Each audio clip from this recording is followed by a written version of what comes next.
അച്ഛൻ കുഴപ്പക്കാരനാന്ന് പറഞ്ഞു കൊടുക്കരുത് മക്കൾക്ക്. ഞാനൊന്ന് ചോദിച്ചോട്ടെ, ഇവിടെ ഇരിക്കണ എത്ര ഭാര്യമാർക്ക് സത്യസന്ധമായിട്ട് നെഞ്ചത്ത് കൈവച്ച് പറയുന്നത്, എത്ര ഭാര്യമാർക്ക് ഭർത്താവിന്റെ ഹൃദയത്തിന്റെ തുടിപ്പറിയാൻ പറ്റുന്നുണ്ട്?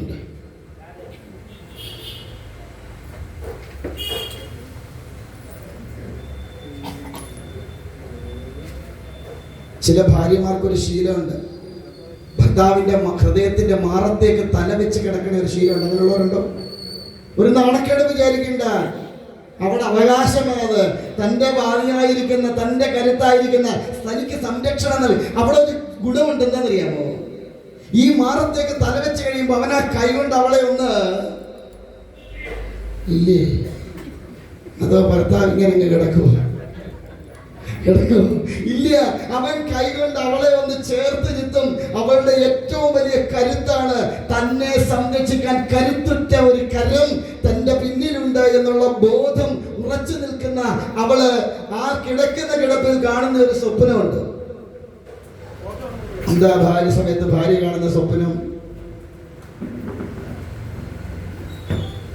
ഞങ്ങളൊന്നും അങ്ങനെ വലിയ സ്വപ്നമൊന്നും കാണാറില്ല സ്വാമി. എന്താ അവള് കാണുന്ന സ്വപ്നം? ഈ പ്രപഞ്ചത്തിൽ തനിക്ക് ആരെല്ലാം ഇല്ലെങ്കിലും സമയമായി ഈ പ്രപഞ്ചത്തിൽ തനിക്ക് ആരെല്ലാം ഇല്ലെങ്കിലും ആരുണ്ടെന്നുള്ള ബോധം, തന്റെ പാതിയായിരിക്കുന്ന തന്റെ ഭർത്താവ് ഉണ്ടെന്നുള്ള ബോധം അവൾ ഈ പ്രപഞ്ചത്തെ മുഴുവൻ പിടിച്ചടക്കിയതിന് തുല്യമാണ്.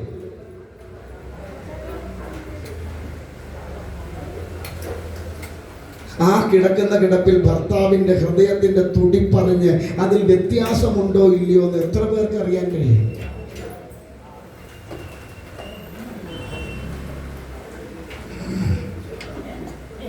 ഇല്ല, സാമാനം വല്ലതും വെച്ച് കുത്തി നോക്കേണ്ടി വരും, ഏറ്റക്കുറച്ചിൽ വല്ലതും ഉണ്ടോ എന്ന്. ഇല്ലേ, അല്ലാതെ മനമറിഞ്ഞ് കൂടെ നിൽക്കണം ആര്? മണവി. അതുകൊണ്ടാണ് അവൾ മണവിയായത്. മനമറിഞ്ഞ് കൂടെ നിൽക്കുന്നവളാണ് ആര്? മണവി. അല്ലേ അവൾ കേളവി. അതുകൊണ്ട് മാതാവിന്റെ അനുഗ്രഹം നേടിക്കൊണ്ട് പോണ വഴിക്ക് തനിക്ക് ഗുരുവിനെ കിട്ടി.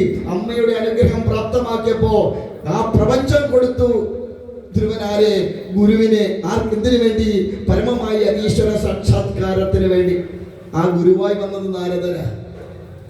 പരീക്ഷണങ്ങൾ ഒരുപാട് നടത്തി ഗുരുക്കന്മാർ. അങ്ങനെ പരീക്ഷണങ്ങൾ ഒരുപാട് നടത്തി. ഇവന് അതിനുള്ള കരുത്തുണ്ടോ എന്ന് തിരിച്ചറിഞ്ഞു. അതിനുശേഷമാണ് മന്ത്രോപദേശം കൊടുക്കുന്നത്. അങ്ങനെ 6 മാസക്കാലം കഠിനമായ തപം ചെയ്ത് ഭഗവാനെ പ്രത്യക്ഷ രൂപേണ എന്ത് ചെയ്തു? ധ്രുവൻ സാക്ഷാത്കരിച്ചു. അവസാനം ഈ പ്രപഞ്ചം മുഴുവൻ, അല്ലെങ്കിൽ അവൻ ആഗ്രഹിക്കുന്നതിനും അപ്പുറം കാലം 36,000 വർഷക്കാലം രാജ്യഭാരം ഏറ്റെടുത്തു. ഏറ്റവും നല്ല പ്രജാപതിയായിട്ട്. അവസാനം എല്ലാം കഴിഞ്ഞ് എല്ലാ മക്കൾക്ക് വീതിച്ചു കൊടുത്തിട്ട് അവിടെ നിങ്ങൾ യാത്രയായി വീണ്ടും തപസ്സിന് വേണ്ടി.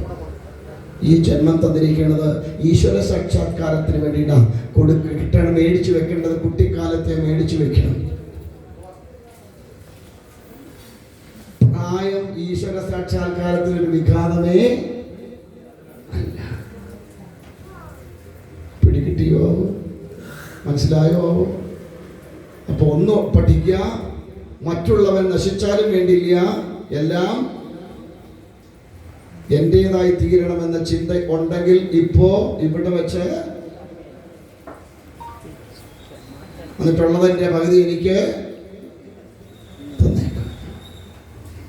അല്ലേ? ഈ ധനം കൂടുമ്പോഴാണല്ലോ ആർത്തി കൂടണേ. ഇല്ലേ? ശരി, ധനം ഉള്ളവന് പിന്നെയും ആർജിക്കണം. ഇല്ലാത്തവനോ കട്ട് ചെയ്തു.